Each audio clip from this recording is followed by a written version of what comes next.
സ്ഥാനാർത്ഥി എൻ.എം.ആർ. റസാഖ് തന്നെ നമുക്കൊപ്പം ചേരുകയാണ്. ശ്രീ എൻ.എം.ആർ. റസാഖ്, താങ്കളുടെ ശ്രദ്ധയിൽ ഈ ദൃശ്യങ്ങൾ പെട്ടുവെന്ന് എനിക്ക് ഞാൻ മനസ്സിലാക്കുന്നു. ഇത്തരത്തിൽ പണം നൽകി വോട്ടർമാരെ സ്വാധീനിക്കുകയാണ് ബി.ജെ.പി. അത് ഈ ദൃശ്യങ്ങൾ പകർത്തുന്നവരെ ശോഭാ സുരേന്ദ്രൻ ഭീഷണിപ്പെടുത്തുന്ന തരത്തിലുള്ള ദൃശ്യങ്ങളും വന്നിട്ടുണ്ട്.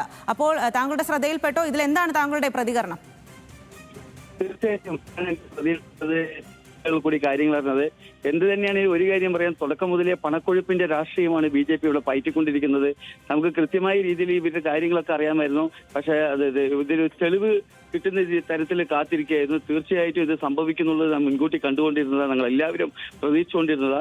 വ്യാപകമായ രീതിയിൽ കൊണ്ടുപോയി പൈസ കൊടുക്കുന്നതായിട്ട് ഒരുപാട് പ്രവർത്തകർ നമ്മൾ പല ഘട്ടങ്ങളിലും. അപ്പോൾ അത് പണക്കൊഴുപ്പ് ഇവര് ചെയ്തുകൊണ്ടിരിക്കുകയാണ്. ഇപ്രാവശ്യം അത് വളരെ കൂടിയിട്ടുണ്ട് പാലക്കാട്.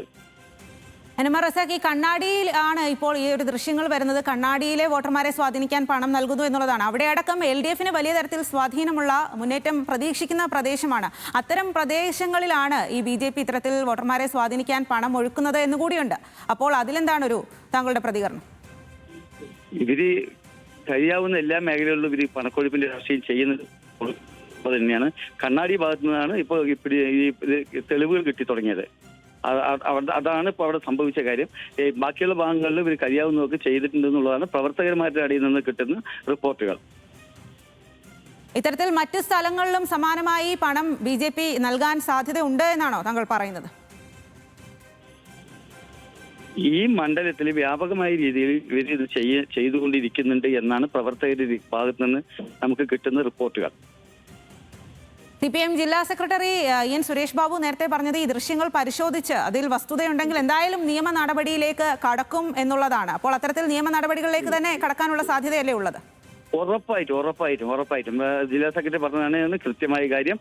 നിയമ നടപടി വസ്തുത പരമായ കാര്യമായതുകൊണ്ട് നിയമ നടപടിയിലേക്ക് പോകുന്നുള്ള കാര്യം ഉറപ്പാണ്. പ്രത്യേകിച്ച് നമ്മൾ പറയുന്നത് ഒരു ത്രികോണ പോരാട്ടം നടക്കുന്ന മണ്ഡലമാണ് പാലക്കാട് എന്നുള്ളതാണ്. അവിടെ ഇത്തരത്തിലുള്ള പ്രവർത്തനങ്ങൾ, ഇത്തരം കാര്യങ്ങളൊക്കെ നടക്കുമ്പോൾ അതിനെ ഏത് രീതിയിലാണ് LDF ഈ ഒരു വോട്ടെടുപ്പിലേക്ക് വരുമ്പോൾ അത് ജനങ്ങളെ എങ്ങനെ സ്വാധീനിക്കുമെന്നാണ് നിങ്ങൾ മനസ്സിലാക്കുന്നത്?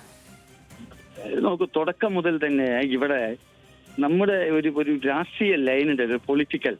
ആ സംവിധാനം പൊളിറ്റിക്കലായിട്ട് ചർച്ചകൾ, രാഷ്ട്രീയ ചർച്ച ചെയ്യാതെ തന്നെ മറ്റു പല ആരോപണങ്ങളും മറ്റു പല സംവിധാനങ്ങളും ചർച്ച ചെയ്തൊരു മണ്ഡലമാണ് പാലക്കാട്. അപ്പൊ ഇവിടെ ജനങ്ങളുടെ ആവശ്യം എന്ന് പറയുന്നത് വികസനവും അവർക്ക് വേണ്ടുന്ന ക്ഷേമ പ്രവർത്തനങ്ങളാണ്. അത് ചർച്ച ചെയ്യാനോ അത് ുള്ള കാര്യങ്ങളായിരുന്നില്ല മറ്റു മുന്നണികൾ ഇവിടെ കൊണ്ടുവന്നിരുന്നത്. അതിൽ എനിക്ക് വ്യക്തിപരമായി വലിയ വിഷമമുണ്ട്. അപ്പൊ പല ആരോപണങ്ങളും ഇപ്പൊ അതിന് മറ്റൊരു നാടകീയമായ കാര്യങ്ങളാണ് ഇപ്പൊ കാണുന്നത്. ഇതൊക്കെയാണ് ഇവിടുത്തെ രാഷ്ട്രീയത്തിൽ ചർച്ച ചെയ്യേണ്ടതാണോ എന്ന് ജനം ചിന്തിക്കണം. നമ്മുടെ രാഷ്ട്രീയം എന്ന് പറയുന്നത് വികസനവും ക്ഷേമ പ്രവർത്തനങ്ങളാണ്. അത് എത്ര കണ്ട് നന്നാക്കിയെടുക്കാൻ ആരെ കൊണ്ട് കഴിയും, അതിന് എന്ത് വാഗ്ദാനങ്ങളും എന്ത് മനസ്സിലാക്കി വെച്ചിട്ടുണ്ട്, അത് മാത്രമാണ് നമുക്ക് സ്ഥാനാർത്ഥികളെ കുറിച്ച് ജനങ്ങൾ മനസ്സിലാക്കേണ്ടത്. അതിനുവേണ്ടിയാണ് നല്ല രീതിയിൽ അവരുടെ സമ്മതിദാനാവകാശം വിനിയോഗിക്കേണ്ടതും. ശരി. നന്ദി. എൻ.എം.ആർ. റസാഖ്, പാലക്കാട് LDF സ്ഥാനാർത്ഥിയാണ് ഈ വിഷയത്തിൽ നമ്മളോട് പ്രതികരിച്ചിരിക്കുന്നത് എന്നുള്ളതാണ്. ഇത്തരത്തിൽ ഇപ്പോൾ വന്നിരിക്കുന്ന ദൃശ്യങ്ങൾ കണ്ണാടി പഞ്ചായത്തിലെ മാത്രമാണെങ്കിൽ അവിടെ മാത്രമല്ല, സമാനമായി പലയിടത്തും ബി.ജെ.പി. ഇത്തരത്തിൽ വോട്ടർമാരെ സ്വാധീനിക്കാൻ ശ്രമിക്കുന്നുണ്ട് എന്നാണ് പറയുന്നത്. ഇതിലെന്തായാലും നിയമ നടപടിയിലേക്ക് തന്നെ നീങ്ങും LDF എന്നുള്ള കാര്യവും ഉറപ്പിച്ചു പറയുന്നു. മാത്രമല്ല, വികസനം ചർച്ച ചെയ്യാതെ ഇത്തരം വിവാദ വിഷയങ്ങൾ പാലക്കാട് കൂടുതൽ ചർച്ചയാകുന്നു എന്നുള്ളത് തന്നെ നിരാശപ്പെടുത്തുന്നുണ്ട് എന്നുകൂടി എൻ.എം.ആർ. റസാഖ് ഈ ഒരു സമയത്ത് പറയുകയാണ്. ആൽവിൻ നമുക്കൊപ്പം കൂടുതൽ വിവരങ്ങൾ നൽകിക്കൊണ്ടിരിക്കുന്നത്.